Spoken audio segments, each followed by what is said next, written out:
Olá pessoal, meu nome é Davi, eu sou seu irmão alemão e hoje eu vou fazer uma reação a um vídeo que um dos meus amigos brasileiros me mandou e falar um pouco sobre a história do nosso país. O vídeo se chama A Ascensão da Alemanha Nazista e é do canal DGP Mundo. Então, vamos lá! A ascensão da Alemanha nazista. Perto do final da Primeira Guerra Mundial, o imperador alemão foge para a Holanda e a Alemanha acaba virando uma república e se rende. Os soldados, no entanto, não gostaram nada disso e se sentem traídos pelos seus governantes e pelos protestantes, pois, segundo eles, a Alemanha poderia continuar lutando. Com a rendição veio os termos de paz, esse que ficou conhecido como o Tratado de Versalhes. Então, a Primeira Guerra Mundial começou com a declaração de guerra da Áustria-Hungria à Sérvia em 1914. A Áustria-Hungria teve o apoio total do imperador Wilhelm II da Alemanha, que alguns dias depois declarou a guerra à Rússia e em seguida à França. 4 anos mais tarde, a Primeira Guerra Mundial acabou e em seguida o Tratado de Versalhes foi redigido. A Alemanha foi reconhecida como a única responsável pela guerra e excluída das negociações. O resultado foi um acordo que prevê que a Alemanha deve pagar reparações muito altas e desistir do parte do país. Como resultado, a situação econômica no país tem se deteriorado extremamente, Em que basicamente culpava a Alemanha por toda a guerra. Outros países aliados à Alemanha também tiveram que pagar, mas foi bem menos do que ela. No seu caso, ela foi obrigada a reduzir seu exército para apenas 100 mil homens, ceder partes de seus territórios e ainda pagar valores muito altos de reparação para os vencedores, principalmente para a França e para o Reino Unido. Isso deixou a Alemanha em uma situação bem difícil. Logo após o fim da guerra, vários movimentos comunistas começaram a surgir por toda a Europa, muitos deles inspirados na Revolução Russa de 17. No final de 1918, a Baviera se torna um estado comunista. No entanto, o estado não durou muito. Logo no início de 1919, os comunistas são derrubados e a Baviera volta a fazer parte da Alemanha.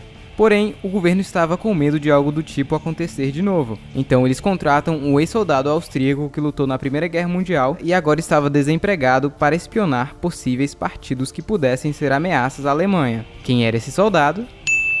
Então ele foi enviado para espionar o Partido dos Trabalhadores Alemães e descobre que o partido não era bem comunista, e sim fascista e nacionalista, e acaba aderindo ao partido. Logo de início, todos passam a gostar de Hitler, pois sua oratória era incrível e seus discursos chamavam a atenção de todos, usando ódio e achismo, não fatos, em relação aos judeus. Desde a Idade Média, os judeus na Europa têm sido vítimas de perseguição e desânimo. E na verdade, a gente não sabe porque o Hitler era antissemita, mas ele lutou na Primeira Guerra Mundial e estava no hospital militar durante a capitulação da Alemanha. Existem teorias que dizem que o Hitler precisava de um bode expiatório para o fato de que a Alemanha perdeu a guerra. Por isso, ele falou que ele nunca viu um judeu lutar na guerra e que é a culpa dos judeus que a Alemanha perdeu a Primeira Guerra Mundial. E como eles destruíam a Alemanha. O antissemitismo já era algo intrínseco na população alemã da época, então de pouco a pouco ele passa a conquistar mais e mais pessoas. Pouco tempo depois, ele se torna o presidente do partido e o renomeia para Partido Nacional Socialista dos Trabalhadores Alemães, geralmente abreviado para Partido Nazista. Ele mesmo desenhou a icônica bandeira nazista. Aquele símbolo que o Hitler usou, na verdade, já foi usado para várias religiões como símbolo de sorte. Hoje em dia, é proibido usar o símbolo para objetivos políticos na Alemanha. Usando as cores da bandeira do Império e uma suástica no meio, Hitler começa a ganhar popularidade na Baviera. Ele falava o que as pessoas queriam ouvir e de uma maneira que todos ouviam. Desde o início, ele já deixava claro que renegava o Tratado de Versalhes, que era anticapitalista e anticomunista, e que a culpa de tudo de ruim que estava acontecendo na Alemanha eram dos judeus.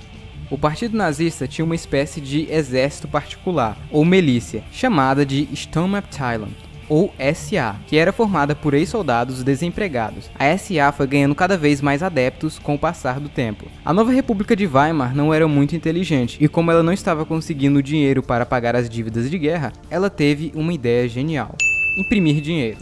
Muito dinheiro. Até porque se você imprimir dinheiro, você acaba ficando mais rico, certo? Quanto mais dinheiro é impresso, menos ele passa a valer. o que causa a famosa inflação. Em 1919, um dólar valia cerca de 4,5 marcos alemães. Em 1920, passou a valer 50 marcos. Já em novembro de 1923, um dólar americano valia cerca de 4,2 trilhões de marcos. Um simples pão custava cerca de 2 milhões de marcos alemães. As pessoas passaram a literalmente queimar o dinheiro para se aquecer, pois ele não valia praticamente nada. O nível de desemprego subiu e as pessoas ficaram bem putas. Sem o dinheiro, a França ficou puta e ocupou uma área muito industrializada da Alemanha. Então, naquela época, a inflação na Alemanha estava tão alta que as pessoas precisavam de um carro de mão cheio de dinheiro para comprar um simples pão. E passaram a pegar suprimentos para quitar as dívidas. Neste processo, vários alemães foram mortos. Isso deixou a população ainda mais furiosa. Já se aproveitando deste fato e inspirado na Marcha a Roma feito pelo seu amigão italiano, Hitler tenta pegar o poder à força, porém falha e é preso. Aqui eles falam sobre a tentativa de golpe de Estado por Hitler no dia 8 de novembro de 1923. Com a ajuda esperada do governo conservador de direita do estado de Baviera, o Hitler tentou derrubar o governo da Alemanha em Berlim, seguindo o exemplo de Mussolini. O objetivo da tentativa de golpe era eliminar a democracia parlamentar e estabelecer uma ditadura nacionalista. Com isso, o partido nazista é banido da Baviera. Durante o julgamento, os juízes acabam gostando de Hitler e ele aproveita para fazer um discurso ali mesmo. Ele acaba sendo sentenciado a 5 anos de prisão, mas cumpre apenas 9 meses. Bem, a prisão não era bem assim, era mais um quarto de hotel onde ele teve tempo para escrever seu famoso livro Mein Kampf. Mein Kampf significa Minha Luta e era um livro sobre a carreira do Hitler como político e a sua visão do mundo. O livro contém uma representação das convicções antissemíticas de Hitler. Ele disse que o objetivo dos judeus era a escravidão da Alemanha e o domínio mundial. Esse livro causou muita repercussão na época pelo nível de insanidade de Hitler e fez o seu nome ser conhecido por toda a Alemanha. Voltando à Alemanha, com toda essa crise, ela pede ajuda financeira aos Estados Unidos, e isso a ajudou por um tempo. Após sair da prisão, Hitler vai para o campo se concentrar um pouco, e passa um tempo lá, até voltar ao mundo da política. Neste tempo começou um certo desentendimento entre Hitler e a SA, já que Hitler agora queria chegar ao poder de forma legal e não à força. Já a milícia queria justamente o contrário. A população alemã em geral não ligava muito para as ideias de Hitler e ficavam com o pé atrás com os seus discursos agressivos e com a violência da SA. E no mais, a Alemanha estava finalmente se recuperando do pós-guerra. Em 1928, o Partido Nazista tinha apenas 2,6% do Congresso, mas tudo mudou em 1929.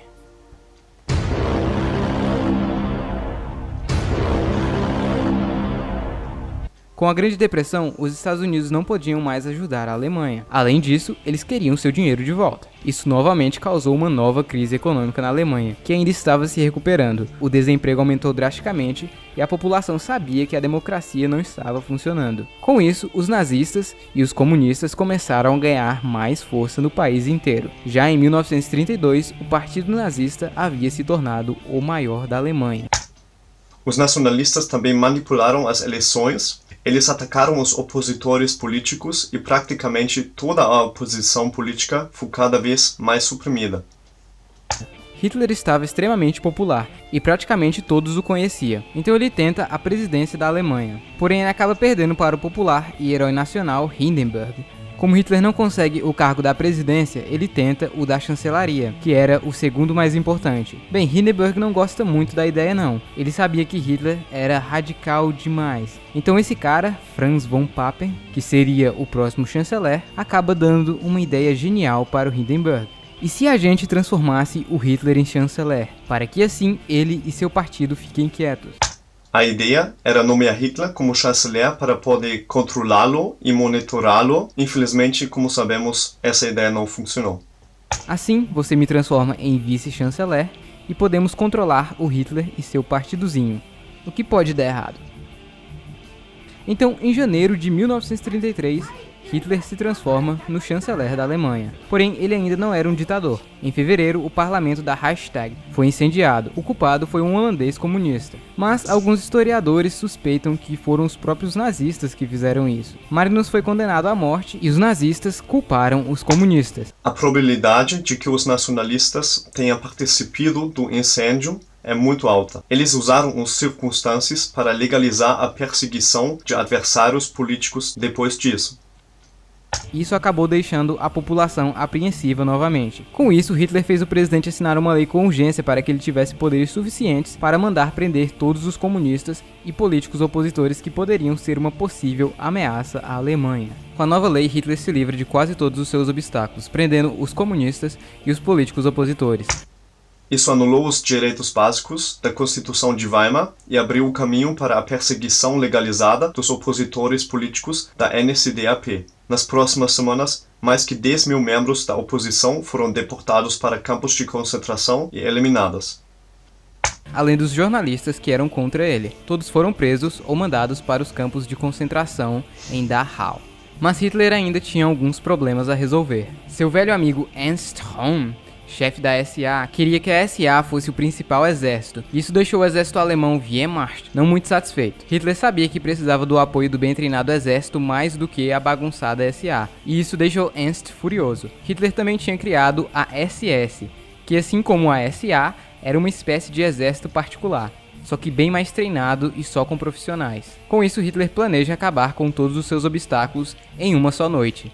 Esta que ficou conhecida como a Noite das Facas Longas. Nela foram presos e mortos vários possíveis inimigos do Terceiro Reich, como políticos, jornalistas, militares que eram contra o novo governo, membros do SA e até mesmo o velho amigo de Hitler, líder da SA, Ernst Röhm. Após algum tempo, o presidente Hindenburg morre de câncer. Hitler então funde os cargos de presidente e chanceler e se torna o Führer, o ditador supremo da Alemanha. E assim nasce o Terceiro Reich, o império que, segundo Hitler, duraria 1000 anos. Na Alemanha, quem não concordasse ou fizesse algo contra o governo, seja ele ariano ou não, era preso imediatamente. Isso fez parecer que todos os alemães eram nazistas, quando na verdade nem todos eram. Tinha bastante gente naquela época que não apoiava o Hitler, mas todos os que criticaram a ditadura dele foram perseguidos politicamente e executados em campos de concentração. Hitler não era apenas radical contra os judeus. Na sua opinião, existem raças mais altas e mais baixas. Os alemães pertencem aos povos de posição mais alta e os judeus aos povos de posição mais baixa. Ele também aplica estas ideias a outros grupos étnicos. O Hitler também achava que o povo alemão só pode ser forte se for puro. As pessoas com doenças hereditárias são, na sua opinião, pragas. Entre eles estavam pessoas com deficiência física ou mental, mas também, por exemplo, criminosos ou homossexuais. Eles também foram perseguidos. Durante seu tempo inicial de governo, Hitler fez milagres para a economia alemã, que naquele ponto estava defasada. Ele investiu pesado em infraestrutura e principalmente em fabricação de armamento bélico.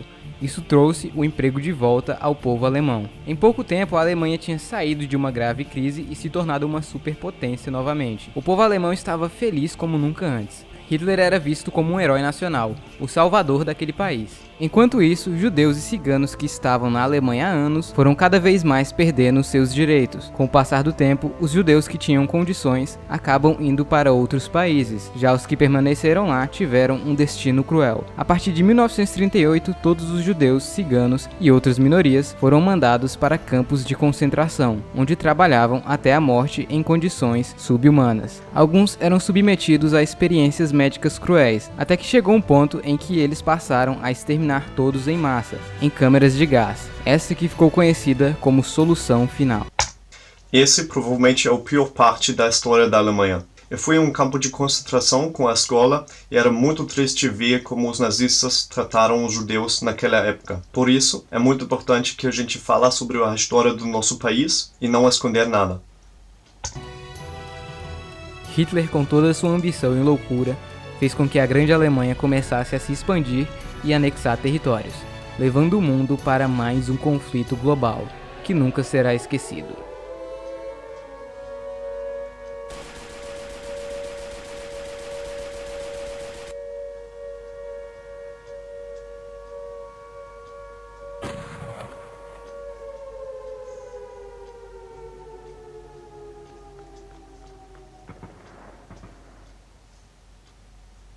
Então, o que eu achei do vídeo? Eu gosto muito do vídeo e acho que os criadores têm lidado muito com a história da Alemanha. Eles também colocaram algumas piadas no vídeo que eu acho que não faz mal, enquanto estamos cientes que esse tema para nós é um tema muito importante e muito sério. Para quem ainda não veio à Alemanha, hoje em dia o país está totalmente diferente. Se você planeja sua viagem para a Alemanha, você não tem que ter medo de racismo. Claro que existem exceções, mas a maioria dos alemães, hoje em dia, são pessoas cosmopolitas e abertas, que gostam de viajar bastante e estão felizes de mostrar a cidade deles. Então, gente, eu espero que vocês gostaram do vídeo e que eu poderia dizer algumas coisas sobre a história do nosso país que vocês não sabiam. Se vocês querem saber uma coisa específica da Alemanha ou querem ver uma reação a um outro vídeo, deixa um comentário embaixo do vídeo. Até mais, seu irmão alemão. Tchau, tchau!